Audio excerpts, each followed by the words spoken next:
Il était une fois un magnifique royaume appelé Xianl, une terre bénie de terres fertiles et d'une prospérité illimitée. À sa tête se tenait un prince héritier nommé 11e Lian, une figure bien aimée chérie par le peuple pour son bon cœur et sa bienveillance. Mais ce n'était pas seulement sa compassion qui avait gagné leur cœur. Il possédait des compétences extraordinaires en arts martiaux, lui permettant de vaincre à lui seul une redoutable armée de démons qui menaçaient leur existence même.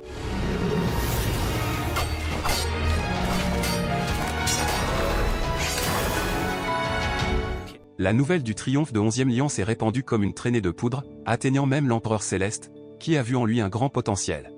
Malgré son jeune âge, l'empereur reconnut les capacités remarquables de 11e Lian et décida de l'élever au rang des dieux. Ainsi, le jeune prince monta dans le royaume divin, ignorant les conséquences profondes que son arrivée entraînerait. Alors que 11e Lian mettait le pied dans le royaume des dieux, un choc sismique se répercuta sur les plans éthérés, ébranlant les fondations même du palais divin.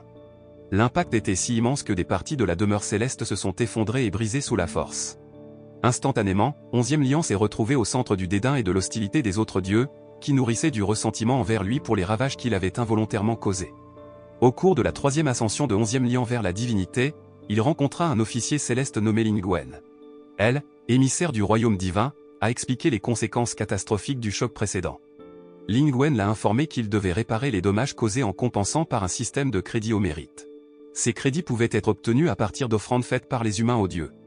Cependant, 11e Lian a fait face à une situation difficile, il n'avait pas de partisans dévoués qui pourraient faire des offrandes en son nom, le laissant incapable de remplir son obligation. Lin Gwen a appelé un rassemblement de dieux pour demander leur aide pour aider 11e Lian. Cependant, à sa grande consternation, aucun des dieux n'a montré la volonté de prêter main forte à 11e Lian. Sans se laisser décourager, Lin Gwen a conçu un plan pour l'aider à gagner les crédits de mérite dont il avait désespérément besoin. Elle lui a conseillé de se lancer dans une mission périlleuse pour vaincre une horde de démons qui tourmentait le royaume des mortels. Si 11e Lian acceptait cette entreprise perfide, cela servirait de remboursement de sa dette. Comprenant la gravité de la situation, 11e Lian a courageusement accepté le défi et s'est aventuré seul. Les jours se sont transformés en semaines alors que 11e Lian traversait la vaste étendue du royaume des mortels, guidé uniquement par son esprit indomptable. Enfin, il arriva dans un humble village, où il établit une connexion télépathique avec Lin Gwen. Elle a révélé que deux fonctionnaires célestes juniors nommés Nanfeng et Fu Yao se joindraient à lui dans sa quête. Lorsque Nanfeng et Fu Yao sont finalement arrivés, 11e Lian les a chaleureusement accueillis, expliquant le but de leur mission. Leur objectif était de capturer un démon malveillant, connu sous le nom de démon marié, qui avait enlevé des mariées innocentes alors qu'elles traversaient le mont Yujin. Cette méchante créature avait apporté la misère à d'innombrables vies, causant la disparition de 17 épouses au cours du siècle dernier. De plus d'une centaine de personnes qui étaient sur le point de se marier avaient connu des fins tragiques aux mains de ce démon. La dernière victime était la fille d'un riche fonctionnaire, qui avait même rassemblé une force formidable de 40 gardes du corps qualifiés pour protéger son enfant bien-aimé. Hélas, leurs efforts avaient été vains, car la mariée avait été arrachée sous leur nez. Alors que le trio s'engageait dans une discussion fervente, leur délibération fut brusquement interrompue par une cacophonie émanant de l'extérieur. Ils se sont précipités à la source de l'agitation, pour découvrir un groupe d'hommes escortant de force une mariée. Une femme courageuse nommée Xiao Ying est intervenue sans crainte, les avertissant des dangers associés à la capture du démon marié insaisissable. Cependant, ces paroles sont tombées dans l'oreille d'un sourd et le groupe, dirigé par un homme impétueux nommé Xiao Peng Tu, a accusé Xiao Ying de convoiter la récompense promise. Leurs accusations ont rapidement dégénéré en une confrontation violente, Xiao Peng Tu frappant impitoyablement Xiao Ying au sol. Furieux de cette injustice, 11e Lian passa rapidement à l'action, déchaînant ses prouesses martiales pour maîtriser les assaillants et protéger Xiao Ying.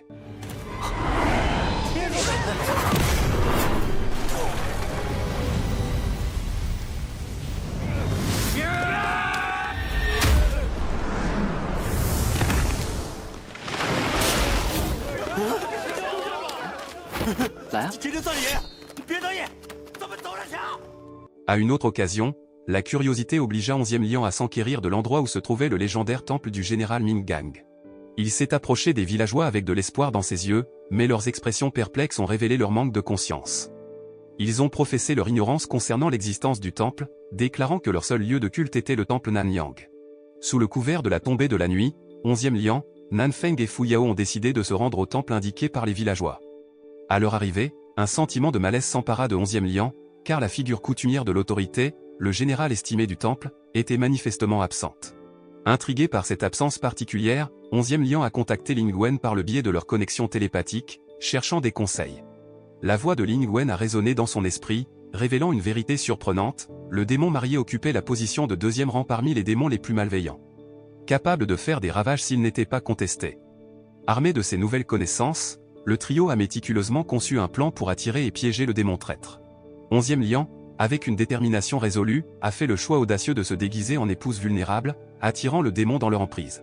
La nouvelle de leur entreprise périlleuse parvint aux oreilles de Xiao Ying, qui, inspiré par la gratitude après l'acte d'héroïsme antérieur de 11e lion, rejoignit leur rang, lui offrant un soutien et une assistance indéfectibles.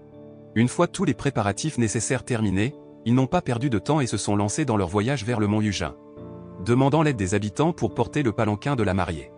En cours de route, une mélodie obsédante a atteint les oreilles de 11e lion, mêlée à un rire douloureux. Soudain, ils se sont retrouvés assiégés par une horde écrasante de zombies, leur nombre écrasant les gardes du corps. 11e lion est rapidement passé à l'action, menant courageusement la charge contre les morts vivants implacables, exhortant ses gardes du corps à se retirer en lieu sûr. Au milieu de la bataille frénétique, une figure énigmatique a émergé de l'ombre, étendant un bouclier de protection invisible autour de 11e lion alors qu'il s'aventurait à travers une forêt inondée de sang.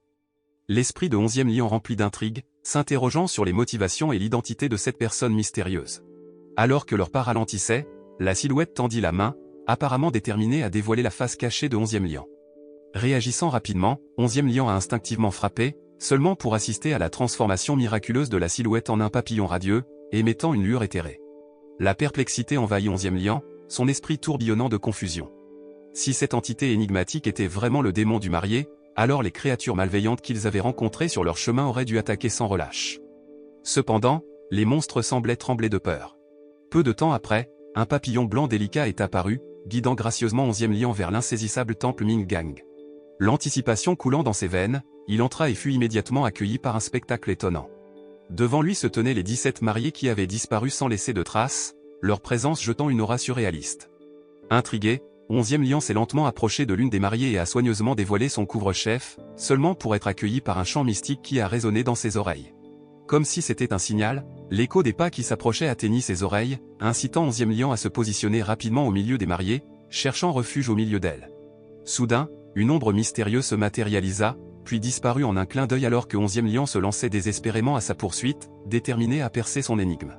En quelques instants, le groupe de Peng Tu est arrivé, leurs yeux s'écarquillèrent de réalisation alors qu'ils dévoilaient le déguisement intelligent de 11e lion. Au milieu de l'agitation, Xiao Ying, qui s'était cachée au milieu du feuillage dense. Elle a avoué sa poursuite dévouée de 11e lion, motivée par une profonde préoccupation pour son bien-être. La curiosité rongeait maintenant le groupe de Peng Tu, allumant un désir inflexible d'explorer le sanctuaire sacré. Malgré les tentatives sérieuses de 11e lion pour les en dissuader, leur curiosité l'a emporté, les poussant à s'aventurer à l'intérieur. Avec un souffle retenu, ils ont contemplé la beauté éthérée de la forme sans vie de la mariée, ignorant l'énergie malveillante qui émanait de sous son couvre-chef. Sentant un danger imminent, Xiao Ying tenta vaillamment d'intervenir. Mais ses supplications tombèrent dans l'oreille d'un sourd jusqu'à ce que le regard de Peng Tu se fixe sur une silhouette voilée dans un linceul de bandage. Dans ce moment fugace, l'apathie de Peng Tu s'est dissoute, remplacée par une urgence à chasser la figure énigmatique. Peu de temps après, Peng Tu et ses compagnons ont émergé de la scène, leur corps trempé de sang. Une vague de terreur les submergea alors qu'ils contemplaient les silhouettes sans vie éparpillées dans l'endroit. À ce moment-là, 11e lion ne put s'empêcher de soupçonner que l'homme qui les avait guidés plus tôt n'était autre que le marié démoniaque lui-même. Alors que le groupe de Peng Tu s'aventurait plus loin, ils tombèrent sur un individu dont le visage était dissimulé par une multitude de bandages. Au départ, ils pensaient que cette personne était un démon, mais à leur grande surprise, ce n'était qu'un jeune garçon, menant une existence ordinaire sur le mont Yujin. Poussé par la faim, il était descendu de la montagne et s'était mis à voler de la nourriture dans l'humble demeure de Xiao Ying.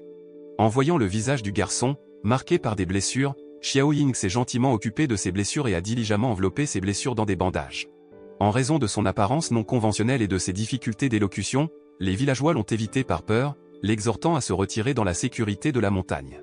Cependant, Xiao Ying a défié les préjugés de la société et a assuré l'alimentation du garçon en lui fournissant fidèlement de la nourriture tous les 3 jours. Pendant ce temps, 11e lion retourna enfin au temple, son cœur convaincu que le démon marié se cachait dans ses murs sacrés. Son souffle se coupa lorsqu'il découvrit un espace vide où les mariés se tenaient autrefois, leurs corps disparurent, ne laissant que les voiles jetés pour témoigner. À ce moment de réalisation, un indice se déroulait devant son esprit, le conduisant à une conclusion déchirante. Le démon du marié était une femme consumée par un maelstrom de ressentiment, bouillonnant d'envie face au bonheur des autres. Dans un fil parallèle d'événements, Peng Tu et ses camarades se sont retrouvés attaqués par les cadavres possédés des épouses. Ces coquilles sans vie étaient devenues des réceptacles pour les esprits malveillants, les assaillant avec une force implacable. Alors que les échos de cris angoissés atteignaient les oreilles de 11e Lian, il saisit la situation désastreuse et invoqua ses pouvoirs pour détourner l'attention des fantômes vengeurs.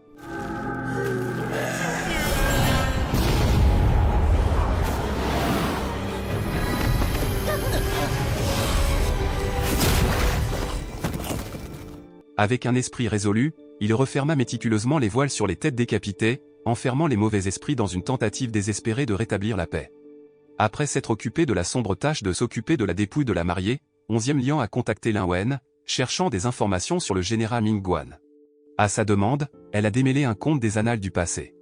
Le général, dont le vrai nom était Pei Ming, avait croisé sur le champ de bataille une formidable homologue féminine nommée Xuanji.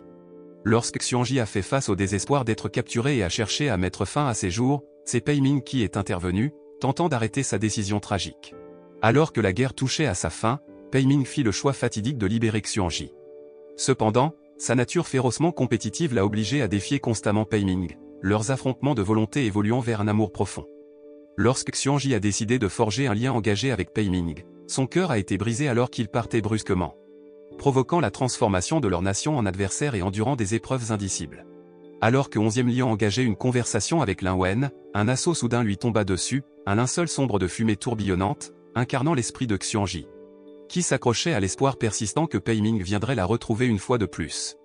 Sur un chemin parallèle, Peng Tu a tiré avec force Xiao Ying et le garçon bandé loin du bouclier protecteur encerclant 11e Lian. Cela a provoqué la colère de Xuanji, qui a rapidement envoyé Peng Tu, mettant fin à ses jours.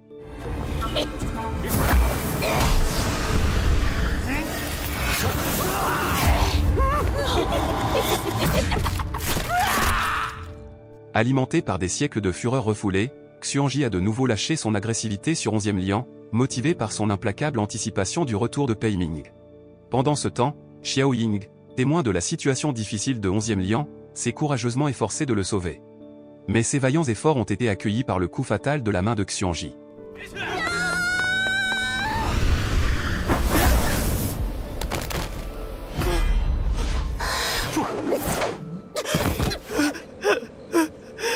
Avant de succomber à sa mort, Xiao Ying a donné un dernier conseil à 11e Lian, pour fournir de la nourriture aux garçons bandés.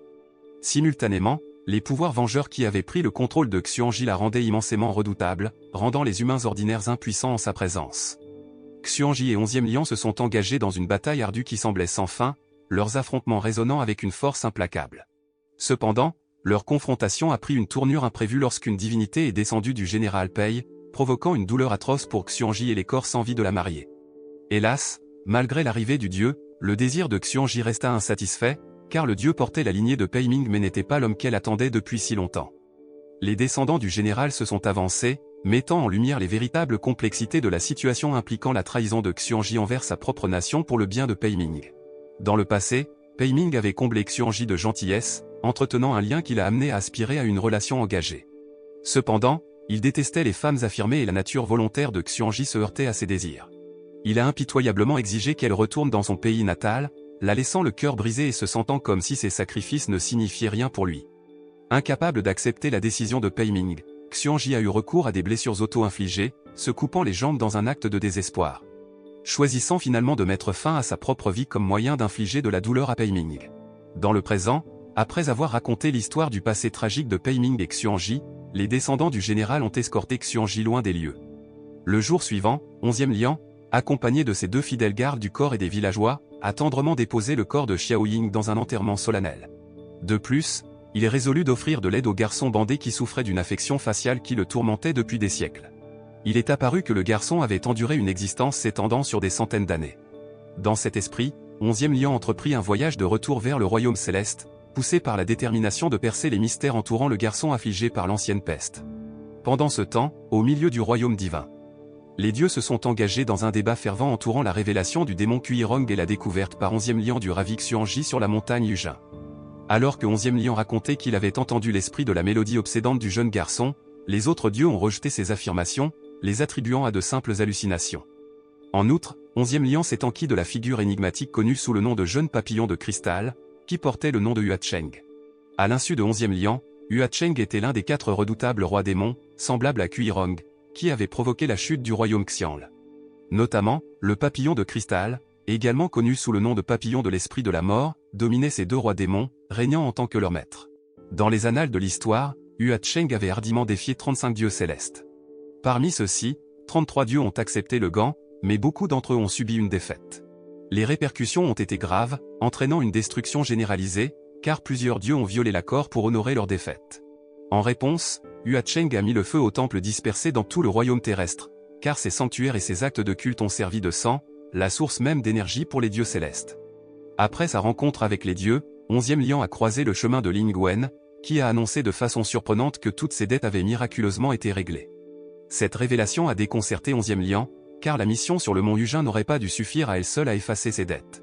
Cependant, Ling Wen a choisi de retenir la raison derrière cette résolution inattendue, laissant 11e Lian dans un état d'émerveillement curieux. Dans les jours qui ont suivi, 11e Lian a pris la décision de résider temporairement dans le royaume des mortels, avec l'intention de se construire un temple. Malheureusement, il lui manquait un lieu de culte dédié où les humains pourraient l'honorer. Actuellement, il s'est occupé de rénover une vieille hutte nichée dans un village, en la transformant en un sanctuaire où ses disciples pourraient offrir leur dévotion. Avec détermination dans son cœur, 11e Lian s'est lancé dans un voyage vers le marché animé à la recherche des fournitures nécessaires. Sur le chemin du retour, il a fait du stop par hasard sur la charrette d'un vieil homme, chargé d'une récolte abondante. C'est au cours de ce trajet qu'un homme du nom de Sanlang fit une apparition inattendue, ressemblant de façon frappante à Hua-Cheng. Cette rencontre a déclenché un souvenir chez 11e Lian, lui rappelant la capacité des démons à prendre diverses formes. S'engageant dans la conversation, 11e Lian a maintenu un comportement composé tout en gardant sa garde, extrayant subtilement des informations de Sanlang, qui semblait posséder des connaissances considérables sur les dieux. 11e Lian a habilement sondé, cherchant à mieux comprendre le démon Hua-Cheng, un personnage dont Ling Wen l'avait mis en garde. Car les rencontres avec le démon étaient censées lui apporter la malchance. Sans hésitation, Sanlang élabora sur les exploits de Hua-Cheng, comment il avait décimé le quartier général des démons, émergeant indemne sous l'abri d'un parapluie, se protégeant d'un déluge de sang. De plus, Sanlang a révélé que l'œil droit de Hua-Cheng était aveugle et que sa vulnérabilité résidait dans les cendres de ses os, confiées à quelqu'un qui lui était cher. Après un échange intrigant, Sanlang s'est finalement présenté, partageant les détails de sa propre famille éloignée, qu'il avait mis de côté. Avant longtemps, la charrette s'arrêta brutalement alors qu'il rencontrait un formidable groupe de démons. Réagissant rapidement, 11e Lian invoqua ses pouvoirs pour protéger Sanlang, lui-même et le vieux conducteur de charrette, les rendant invisibles. Hélas, la pression exercée sur les capacités de 11e Lian est devenue trop importante et ils ont été soudainement exposés, devenant vulnérables à la poursuite incessante de la horde de démons. Pourtant, lorsque les démons aperçurent Sanlang, une peur palpable les saisit, provoquant leur retraite précipitée. Les soupçons de 11e Lian concernant la vraie nature de Sanlang ont persisté, le poussant à simuler un acte de chiromancie pour tenter de discerner tout signe révélateur d'un démon déguisé. Dans le royaume des démons, la couleur de leurs mains ne reflète pas celle des humains à moins qu'ils ne possèdent des pouvoirs exceptionnels. À sa grande surprise, 11e Lian n'a détecté aucune anomalie lors de l'examen de la paume de Sanlang.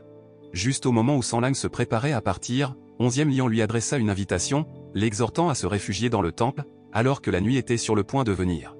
Alors que le soleil du matin baignait le temple, 11e Lian sortit de son sommeil et vit une superbe peinture de la divinité, habilement conçue par Sanlang, ornant le mur du temple. La curiosité piquée, il chercha Sanlang, qui balaya assidûment la cour. Un désir de dissiper tout doute persistant sur la vraie nature de Sanlang a obligé 11e Lian à offrir une touche douce pour ranger ses cheveux ébouriffés. Les démons portaient souvent des particularités dans leurs cheveux, mais encore une fois, aucun signe d'influence d'un autre monde ne s'est révélé. Dans un effort pour piéger les démons insaisissables, 11e Lian a orné les piliers du temple de talismans protecteurs, car l'humble demeure n'avait pas de porte appropriée. En observant cela, Sanlang a façonné une porte à partir d'un rondin solide, affirmant que l'amulette anti-démon serait plus efficace lorsqu'elle serait fixée à l'entrée du temple.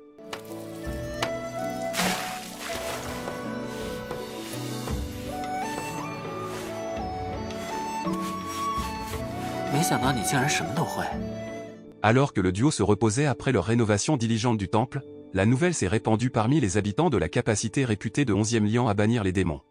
Des fidèles impatients sont bientôt arrivés, accompagnés d'un vieil homme malade implorant 11e Lian de guérir. Après s'être occupé de lui, le vieil homme s'est réveillé, son visage gravé de peur. Il a raconté son évasion déchirante de la traîtresse Crescent Moonroad, un chemin en proie à de mystérieuses disparitions au cours des 6 dernières décennies. Lorsque le vieil homme traversa la route avec ses compagnons, ils disparurent, le laissant seul survivant. Ému par compassion, 11e lion offrit à l'homme tremblant une gorgée d'eau. Pourtant, à son grand étonnement, l'homme recula de terreur et lança une attaque sur 11e lion. Les deux se sont engagés dans une lutte acharnée, mais alors que l'homme tentait de fuir, 11e lion a lancé un objet en bois, transformant le corps de l'homme en une poupée sans vie. Cette rencontre déroutante a laissé à 11e lion le sentiment persistant que quelque chose de sinistre se profilait, l'obligeant à retourner dans le royaume céleste à la recherche de réponses. Dans le royaume des dieux, une féroce dispute a éclaté lorsque Dieu Feng Xin a fait connaître sa présence, déclenchant une bataille pour les bénédictions convoitées. Au milieu du chaos, 11e lion a cherché des réponses sur l'énigmatique Crescent Moon Pass, mais ses appels sont tombés dans l'oreille d'un sourd. Même lorsqu'il s'est tourné vers Lin Wen pour obtenir des conseils, elle a rejeté ses préoccupations avec indifférence. De retour dans le royaume des mortels, 11e lion résolut de s'aventurer sur la traîtresse route du Croissant de Lune à la recherche de reliques du royaume du Croissant de Lune perdu depuis longtemps. À sa grande surprise, Sanlang s'est porté volontaire pour l'accompagner, poussé par une curiosité commune à découvrir les mystères derrière le péage mortel de la route. Au cours de leur voyage, Sanlang a régalé 11e lion d'un conte de 2 siècles passés, lorsque l'impitoyable et redoutable Evil Tao régnait sur le royaume du Croissant de Lune. Alors qu'ils étaient absorbés par leur conversation, Nanfeng et Fu Yao sont arrivés en tant que gardes du corps désigné par 11e lion pour la périlleuse expédition. Leurs yeux s'écarquillèrent d'étonnement alors qu'ils posaient les yeux sur Sanlang, provoquant une vive dispute qui menaçait de détruire le temple même dans lequel ils se trouvaient. Sentant le chaos imminent, 11e lion intervint rapidement, réprimant leur dispute avant que des dommages irréparables ne puissent être causés. Après des préparatifs minutieux, le groupe déterminé s'est lancé dans son expédition, leur pas résonnant à travers le vaste désert. Fatigués par leur voyage ardu, ils ont cherché un répit dans une structure abandonnée qui était un témoignage solitaire des temps oubliés. Dans une démonstration de préoccupation pour leur sécurité, Fu Yao a accordé à Sanlang une épée légendaire capable de révéler des démons cachés, un cadeau de Lord Nanyang. Pourtant, alors que Sanlang dévoilait la lame, la déception les submergea, l'épée était brisée, sa puissance diminuée. Alors qu'ils s'installaient dans le bâtiment désolé, leurs sens furent soudainement aiguisés par la présence d'une mystérieuse silhouette qui se cachait à l'extérieur. Une suspicion collective s'est installée, un murmure qu'il ne pouvait s'agir que d'Evil Tao lui-même. Déterminé à dévoiler la vérité, Sanlang a décidé de suivre la personne énigmatique, découvrant qu'elle était une femme. Pourtant, leur poursuite a été rapidement interrompue par un assaut de sable tourbillonnant, une tempête qui a englouti leur environnement et obscurci leur vision. Perdus dans le chaos aveuglant, ils ont perdu de vue la femme. Au milieu de la tempête de sable turbulente, une tornade de sable féroce s'est matérialisée, un assaut inattendu d'une femme qu'ils avaient rencontrée plus tôt. Sa force menaçante s'est emparée de 11e lion, menaçant de le consumer entièrement. Dans une lutte désespérée pour survivre, 11e lion a lutté contre l'emprise de la tempête, réussissant à se sauver. Cependant, comme le destin l'aurait voulu, Sanlang a été pris au piège par inadvertance par les courants impitoyables du vortex. Invoquant chaque once de sa force, 11e lion convoqua un effort héroïque pour sauver non seulement lui-même mais aussi ses 3 compagnons, les guidant vers le refuge d'une caverne voisine. Dans les profondeurs de la caverne, le soulagement submergea le quatuor alors qu'ils célébraient leur survie face à la féroce tempête de sable. Leurs esprits se sont maintenant tournés vers la possibilité que l'une des femmes énigmatiques qu'ils avaient rencontrées puisse être Ban Ye, l'ancien précepteur impérial. Alimentés par la curiosité, ils se sont aventurés plus profondément dans les profondeurs mystérieuses de la caverne. À leur grande surprise, ils sont tombés sur un groupe de marchands fatigués cherchant refuge contre la colère de la tempête de sable de Ban Ye. La curiosité a comblé le fossé entre les étrangers, et bientôt ils se sont retrouvés engagés dans une conversation, forgeant un lien inattendu. S'appuyant sur les connaissances d'un guide renommé nommé Ajao, originaire du légendaire col de Banyu, ils ont tracé la voie vers leur prochaine destination. Émergeant des confins de la grotte, leurs yeux tombèrent sur une inscription patinée gravée dans la pierre, racontant la mort vaillante d'un général vénéré sur le champ de bataille. Pourtant, leur tranquillité a été rapidement brisée par l'assaut soudain d'une horde implacable de serpents scorpions, apparemment sous le commandement de Ban Ye. Une armée déchaînée pour vaincre les intrus dans son royaume. L'adversité a fait signe, mais 11e lion et ses compagnons se sont rapidement ralliés, utilisant leurs compétences pour éliminer les assaillants venimeux.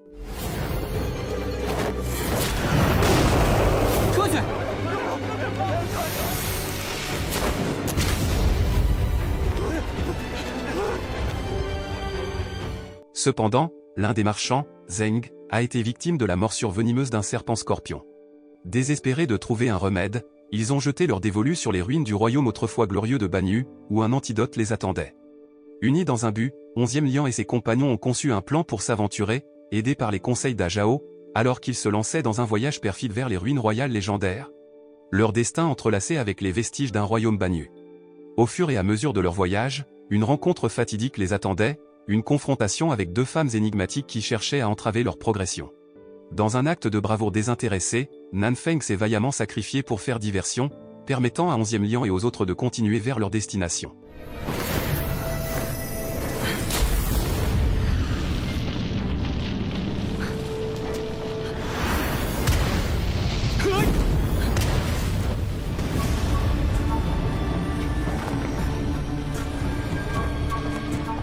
Leurs pas les ont conduits sur les terres sacrées des ruines du royaume de Banyu, où ils ont obtenu l'antidote dont ils avaient tant besoin.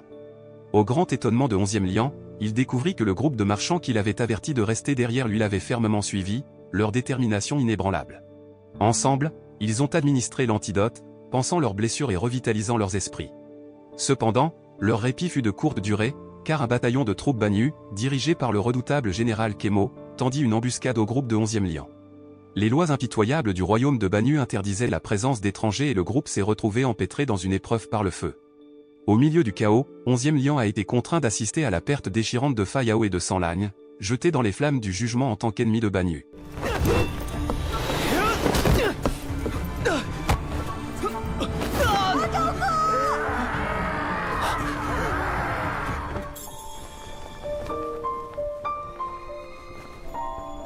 Mais 等等，三郎，你先别动。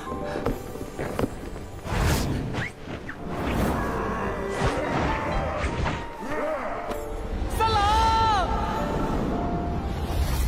Désespéré de sauver Sanlang de son destin imminent, 11e Lian est intervenu vaillamment, mais le général Kemo s'est dressé comme une barrière impénétrable. Juste au moment où l'espoir semblait perdu, une figure mystérieuse, liée au poteau de punition, s'est libérée, attirant l'attention de Kemo.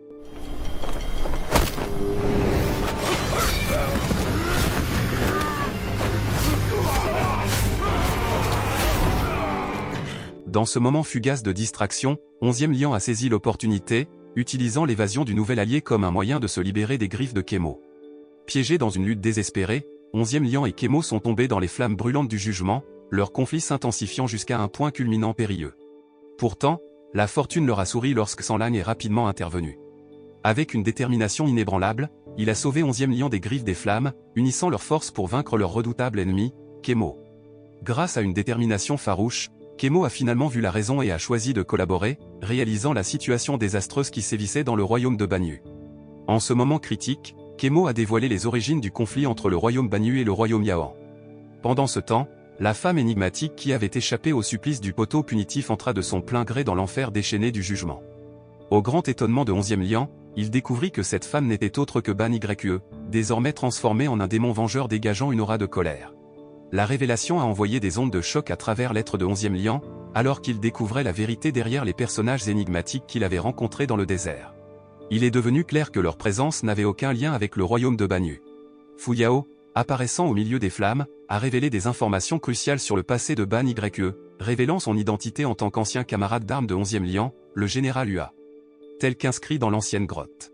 Dans un moment doux amer, Ban Yue a semblé exprimer des remords pour le sacrifice que 11e Lian avait fait pour l'aider dans le passé. Au milieu de leur conversation, le chaos éclate alors qu'un essaim de serpents scorpions leur tend une embuscade. Avec une habileté remarquable, Fu Yao repousse sans effort l'attaque tandis que 11e Lian poursuit sa quête pour découvrir le cerveau derrière la tourmente dans le royaume de Banyu. En temps voulu, il dévoile la vérité choquante, le général Pei Ziyu, déguisé en Ajao, un fonctionnaire céleste, se tient devant eux tous. Pei Ziyu raconte ensuite l'histoire poignante de la guerre qui a ravagé le royaume de Banyu et le royaume de Yaohan, les deux royaumes perdant leur ancienne gloire. C'était une guerre alimentée par la soif de vengeance portée par Ban Yue et Pei Ziyu, qui avaient été témoins de la disparition tragique de Hua sur le champ de bataille. Les pièces du puzzle se mettent en place lorsque Nanfeng présente deux femmes énigmatiques du désert, Shi Qingxian et Mingyi. Ces femmes ont été chargées d'appréhender Hua et Kemo, les catalyseurs de la tragédie de Banyu Pass. Cependant, à la surprise générale, les responsables célestes ne montrent aucun intérêt à arrêter l'inconscient de Ban Yue, qui a épuisé son énergie. Car elle possède toujours une conscience et cherche à sauver les humains piégés au col de Banyu. Sentant le danger imminent, 11e Lian sécurise rapidement Ban Yue pour empêcher un autre déclenchement de la guerre.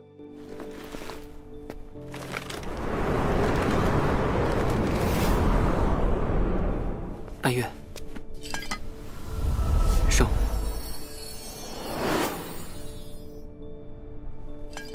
Alors que le Donga tire à sa fin, la tranquillité descend sur le royaume de Banyu. 11e Lian partage une révélation sincère avec Sanlang, dévoilant la vérité que Sanlang est bien le démon Huacheng. Pourtant, 11e Lian l'assure que cette révélation n'altère pas leur lien. En fait, Sanlang a été le compagnon le plus cher de 11e Lian tout au long de son voyage dans le royaume des mortels, transcendant les étiquettes et les identités. Leur amitié reste inébranlable et inébranlable. La leçon morale de l'histoire est que la véritable amitié va au-delà des étiquettes et des apparences. Faites confiance au pouvoir de l'amitié, même face à l'incertitude.